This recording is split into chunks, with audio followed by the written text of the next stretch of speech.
Hello friends, तो कैसे हो आप सब। आज मैं सीटेट जुलाई 2024 के लिए इम्पोर्टेंट टैग वर्ड बताने जा रहा हूँ, जिसमें आप सीटेट में क्वेश्चन तो छोड़िए, उसका ऑप्शन देख के ही बता सकते हैं कि इसका आंसर क्या होगा। और जब इस चीज़ को आप देख लेते हैं, इस चीज़ को जब आप जान जाते हैं अच्छी तरह से, तो आपको कहीं भी कोई परेशानी नहीं आएगी। एक बार हमारे YouTube चैनल दैनिक मंत्र में विजिट करें और सब्सक्राइब करें, और आगे की सारी तैयारी के लिए हमारे साथ बने रहें। आज फर्स्ट डे है, तो देखते हैं tag words, positive tag words और निगेटिव टैग वर्ड्स। जब ये अच्छी तरीके से समझ जाएंगे निगेटिव टैग वर्ड्स और पॉजिटिव टैग वर्ड्स होता क्या है, तो मेरा पेडागोजी सारा आसानी से हल हो जाएगा। सबसे पहले हम लोग एक चीज देखेंगे, पॉजिटिव टैग वर्ड को देखते हैं। पॉजिटिव टैग वर्ड में बाल केंद्रित। जब आप एग्जाम देने बैठते हैं तो टीचिंग एग्जाम देते हैं, सीटेट का मतलब हुआ सेंट्रल टीचर एलिजिबिलिटी टेस्ट। किसी स्कूल में आप टीचर बनने के लिए एग्जाम देते हैं, तो आपको दिमाग में इतना ध्यान में रखना है कि हम बच्चों के लिए ही सोचते हैं, बच्चों के लिए ही करते हैं। तो इसलिए पहला वर्ड जहां भी आपको बाल केंद्रित नजर आए, बाल केंद्रित का मतलब हुआ बच्चे पे केंद्रित होना चाहिए, बच्चे पे फोकस होना चाहिए। अगर आप वहीं को जस्ट उसका ऑपोजिट चलते हैं, निगेटिव में आ जाते हैं, अगर आप सिर्फ पुस्तक को दिमाग में रखते हैं, पुस्तक ही पढ़वाते हैं, पुस्तक के अनुसार चलते हैं, तो कहीं ना कहीं सीटेट उसको गलत मानता है, और वो गलत है।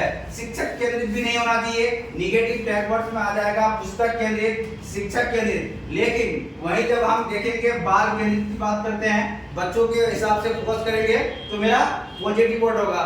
4 ऑप्शन दिया जाता है सीटेट में, उन्हीं 4 ऑप्शनों में से आप जहां भी बाल केंद्रित, बच्चों के प्रति, बच्चों के अनुकूल जिस भी ऑप्शन में आपको नजर आएगा, उसी को आपको क्लिक करना है। आगे देखते हैं सेकंड वन, प्रोत्साहित।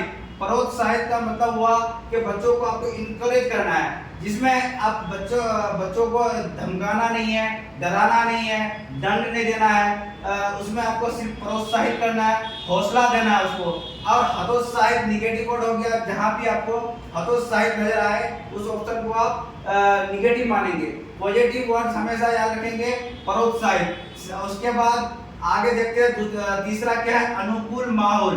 बच्चों को उसके अनुसार, उसको बिल्कुल लोकतांत्रिक माहौल में आपको रखेंगे, बच्चों को वो जैसा चाहेगा वैसा ही उसको अवसर देंगे, उसको नए नए तरीके से खोजने का मौका देंगे, कुछ भी बोलने की आज़ादी देंगे, तभी वो मेरा पॉजिटिव होगा।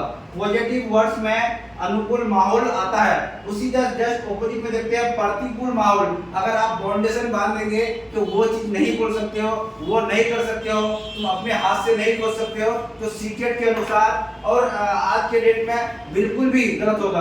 क्यों? क्योंकि किसी भी चीज को जब हम लोग अपने हाथ से खुद से करते हैं तो वो ज्यादा अच्छा होता है और हस्तपरक अनुभव होता है। तो आगे देखेंगे अवसर। अवसर का मतलब हुआ कि आप उसको बिल्कुल फ्री करेंगे कि आप अपने से खोजिए, कुछ भी बनाइए, उससे बच्चा ज्यादा सीखेगा, उसका माइंड ज्यादा डेवलप करेगा। पॉजिटिव वर्ड्स में अवसर आता है। वास्तविक जीवन से जोड़ना।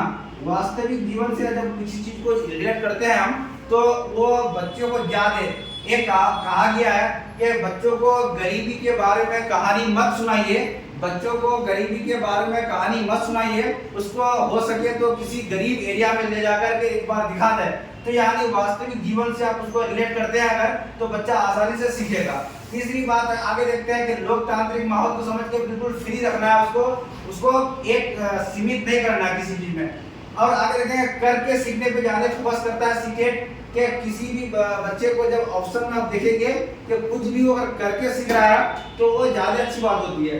आगे देखेंगे फिर हस्तपरक अनुभव, उसको खुद से लिखने के लिए देंगे, खुद से बोलने के लिए देंगे, वो आजाद छोड़ेंगे। सहयोगी, जैसे किसी प्रोजेक्ट में उसको सहयोगी बनाना है, बच्चे को एक्टिव लर्निंग बनाना है। बच्चा अगर पीछे रह रहा है तो जिम्मेदार टीचर है, बच्चों को उसको साथ में लेकर के उसको बुलवाना है कि क्या हो रहा है, आप इधर से कुछ भी हमको रिस्पॉन्स दीजिए। आगे देखेंगे खोजना। किसी भी चीज को उसको खोजने के लिए कहेंगे कि कैसे किसी चीज को आप खोजेंगे। एक प्रोजेक्ट बनाने के लिए दिया जाता है, कभी ड्राइंग बनाने के लिए दिया जाता है। खुद से करने का मतलब हुआ कि उसको दिमाग में आएगा कि यहाँ से यहाँ कैसे गया, तो एक बार दोबारा हम देखते हैं कि बाल केंद्रित पॉजिटिव वर्ड हुआ, प्रोत्साहित पॉजिटिव हुआ, अनुकूल पॉजिटिव हुआ, अवसर पॉजिटिव हुआ, वास्तविक जीवन से जोड़ना पॉजिटिव हुआ, लोकतांत्रिक पॉजिटिव हुआ, करके सीखना पॉजिटिव हुआ, हस्तपरक अनुभव पॉजिटिव हुआ, सहयोगी और खोजना पॉजिटिव है। अब जब हम निगेटिव की तरफ एक बार आते हैं तो निगेटिव में देखते हैं, बच्चे को कभी भी रोट लर्निंग को कन्वर्ट नहीं करना है, उसको याद करवाना नहीं है। किसी भी चीज को याद करने जब भी जिस भी ऑप्शन में आपको नजर आए कि इसमें याद कराने की बात है, डायरेक्ट उसको कट करेंगे, मुझे याद करेंगे, एक बार डायनेमिक मंत्र को याद करेंगे। आगे देखेंगे बच्चे को खाली स्लेट आपको नहीं बोलना है। कोई भी बच्चा बिल्कुल भी ब्लैक पेपर नहीं होता है, वो कुछ ना कुछ जानता है, एटलीस्ट मदर टंग तो जानता ही होगा।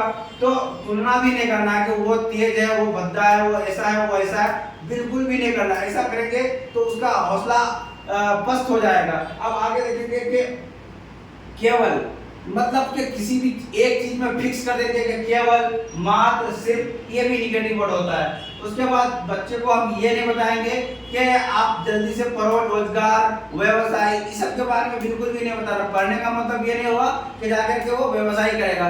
उसके बाद देखेंगे फिर कि परिभाषा, डिफिनेशन कभी भी याद करने पे हमको फोकस नहीं करना है। जब भी डिफिनेशन की बात आती है, डिफिनेशन अगर बच्चे को याद करा देंगे उसका माइंड डेवलप नहीं होगा। आगे हम देखते हैं कि विभेदीकरण, अगर जेंडर वाइज के हिसाब से आप कभी भी क्लास में इस चीज का ध्यान रखेंगे कि बच्चा तो लड़का लड़की पुरुष महिला इस तरह की बात आप नहीं करेंगे। सब समान है, सब इक्वल है, सब बराबर है। उसके बाद विभेदीकरण तो नहीं करना ही है। रूढ़िवाद और अलगाव भी नहीं करना है कि लड़का इधर जाएगा, लड़की उधर जाएगी, लड़की वो काम कर सकती है, लड़का ये काम कर सकता है, ऐसा बिल्कुल नहीं है, सब इक्वल है। अब आगे देखेंगे कि प्रतिकूल माहौल उसको देंगे अगर, तो बच्चा ठीक से कोई चीज नहीं सीख पाएगा, क्योंकि उसको उसके अनुसार अगर आप देंगे जब, तो वो अच्छी तरीके से किसी भी चीज को क्रिएट कर सकता है, उसको बना सकता है। तो इसलिए हम जब भी अब टीचिंग एग्जाम दे रहे हैं तो सबसे पहले एक ही चीज को दिमाग में रखेंगे कि हम बच्चों के लिए ही एग्जाम देते हैं, बच्चों को प्रोग्रेस कराने के लिए एग्जाम दे रहे हैं। तो इसमें हमेशा बाल केंद्रित यानी स्टूडेंट चाइल्ड सेंटर्ड होना चाहिए। बिल्कुल आप इतना ये नहीं सोचेंगे कि मैं एग्जाम दे रहा हूँ, टीचर बनके एग्जाम दे रहा हूँ, तो टीचर के बारे में नहीं सोचना है, किसके लिए ये एग्जाम दे रहे हैं उस चीज को आप दिमाग में रखिए। और देखिएगा इस टैगवर्ड्स को जानने के बाद आप अगर क्वेश्चन को नहीं भी पढ़ते हैं, अगर आप क्वेश्चन को नहीं भी पढ़ेंगे, सिर्फ और सिर्फ ऑप्शन देख के भी आप बता सकते हैं कि सीटेट में पेडागोजी जो ऑलमोस्ट 90 मार्क्स का आता है, और उसमें से ऑप्शन को जब देखेंगे तो उससे पॉजिटिव वर्ड्स और नेगेटिव वर्ड्स को दिमाग में रखते हैं तो आप बिल्कुल भी आसानी से हल कर सकते हैं। और मेरा एक दावा है कि आप फर्स्ट अटेम्प्ट में ही सीटेट क्लियर करेंगे, और क्लियर करेंगे ही नहीं, 140 और 145 मार्क्स लेके भी आएंगे। तो एक बार फिर से हम देख लेते हैं, बाल केंद्रित पे फोकस करना है, प्रोत्साहित का मतलब बच्चे को हमेशा हौसला देना है, अनुकूल माहौल देना है, अवसर देना है, वास्तविक जीवन से जोड़ना है, लोकतांत्रिक माहौल में बच्चे को रखना है, करके सीखने पे हमेशा बल देना है, हस्तपरक अनुभव कराना है, सहयोगी और खोजने में सहयोग करना है।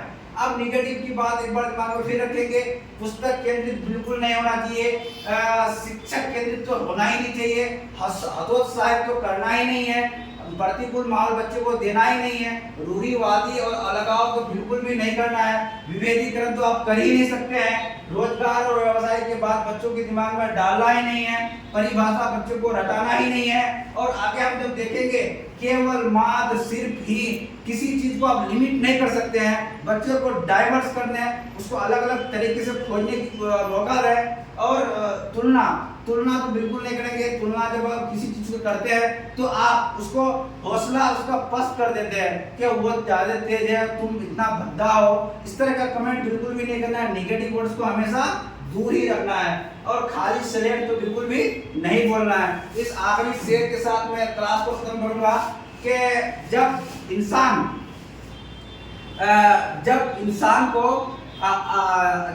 इंसान का अपना और सपना दोनों एक साथ टूटता है तो इंसान बाहर से ही नहीं अंदर से भी टूट जाता है। Thank you.